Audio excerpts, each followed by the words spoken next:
Oleh karena itu, saya katakan, siapa bilang bahwa saya di pesantren itu diajarkan radikal? Mana ada pelajaran pesantren itu radikal, itu di mana?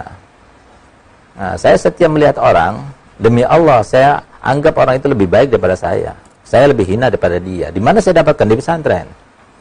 Dan demi Allah saya bersumpah, saya tidak pernah melihat ada pendidikan pesantren itu yang radikal. Yang mana yang radikal? Ini semua propaganda. Sesuai dengan firman Allah Ta'ala dalam Al-Quran, yuriduna yutfi'u nurallahi biafwahihim wa yaqballahu ila yutimma nurah. Mereka itu ingin memadamkan cahaya Islam dengan propaganda mereka, fitnah mereka, mulut mereka yang busuk itu, gitu. Ingin memfitnah pesantren dan sebagainya. Nah, sekarang kita lihat semua para wali santri, semua masyarakat Indonesia pada kebingungan, pada ketakutan, pada was-was, anaknya sudah tidak bisa ditanggulangi. Sangat mengkhawatirkan moralitasnya mereka sekarang ini. Sehingga apa? Mereka sadar sekarang bahwasanya yang bisa menyelamatkan pesantren. Mereka sudah sadar kok, mereka paham. Kok bisa-bisanya orang yang nggak tahu pesantren pakai bilang begitu, gitu. Jadi hati-hati dengan kata-kata, karena kata-kata itu terkait dengan ulama. Dan ulama itu terkait dengan Nabi Muhammad. Dan semua yang terkait dengan Nabi Muhammad, maka itu akan besar akibatnya, ya, besar balasannya, besar tulaknya, ya, balaknya itu besar. Jadi jangan main-main dengan para ulama. Mereka itu adalah para aulia, mereka para kekasih Allah. Jadi jangan sampai kita kemudian syiar-syiar yang baik daripada syiar syariat Islam ini kemudian dijadikan propaganda, difitnah dan sebagainya. Orang yang semacam itu bisa jadi meninggalnya su'ul khatimah waliyazubillah. Karena apa? Karena dia telah merendahkan sesuatu yang harusnya diagungkan sebagaimana perintah Allah Ta'ala, wa may yu'azzim sya'airallah fa innaha min taqwal qulub. Jadi barang siapa yang mengagungkan syiar-syiar Allah, maka itu menandakan bahwasanya itu adalah yang menunjukkan akan kebesaran hati, kebesaran takwa, keteguhan keimanan, kekokohan ketakwaannya dan sebagainya. Itu yang terjadi, harusnya seperti itu. Jadi jangan kita itu melihat oknum kemudian lembaganya dipukul rata.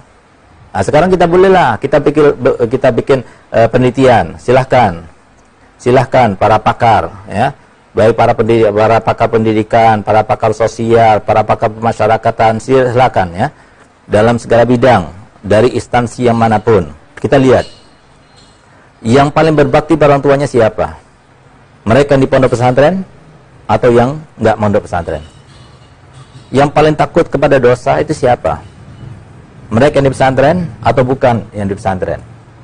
Yang suka pacaran itu, yang sampai berzina, yang sampai hamil, kemudian sampai dia itu aborsi, itu siapa? Yang di pesantren atau bukan di pesantren? Yang rajin sholat 5 waktu itu siapa?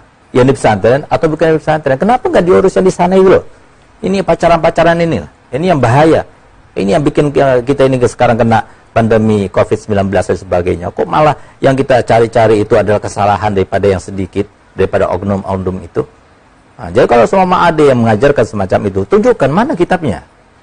Di pesantren diajarkan radikal, mana radikal? Apakah radikal itu kalau kita beriman pada Allah Ta'ala itu beradikal? Kita mengikuti Nabi Muhammad radikal? Itu artinya radikal? Nah, jadi coba pakai, ya, akal jernihnya itu dipakai. Jangan asal ngomong. Nah, karena omongan kalau orang awam yang ngomong, ya, itu bisa tidak berarti apapun. Tapi kalau orang yang dikenal itu berbahaya. Tolong jangan sampai sakiti hati para ulama kita yang sudah capek-capek mengurus masyarakat, ya, mengurus anak-anak saudara kita masyarakat Indonesia yang betul-betul menjunjung tinggi NKRI, yang kita perintahkan wajib taat kepada pemerintah, wajib taat kepada aturan pemerintah. Kita yang mengasih tahu itu semuanya, sehingga mereka banyak yang berbaur, banyak yang mengikuti. Kok sekarang kok mereka itu sampai menyakiti kita dengan berkata seperti itu? Tolong jangan asal berucap, pikirkan baik-baik. Setiap ucapan itu pasti ada konsekuensinya. Qul khairan aw liyasmut. Katakanlah dengan yang baik. Kalau tidak bisa berkata yang baik, diam saja. Nggak ada tuntutan kok untuk kita berbicara. Jangan apalagi sampai kita itu ada intervensi. Jangan. Takut pada Allah SWT, jangan takut pada manusia. Nah, mari biasakan kita itu berbicara sesuai dengan bidangnya masing-masing. Jangan berbicara terkait dengan sesuatu yang kita tidak mengerti dengan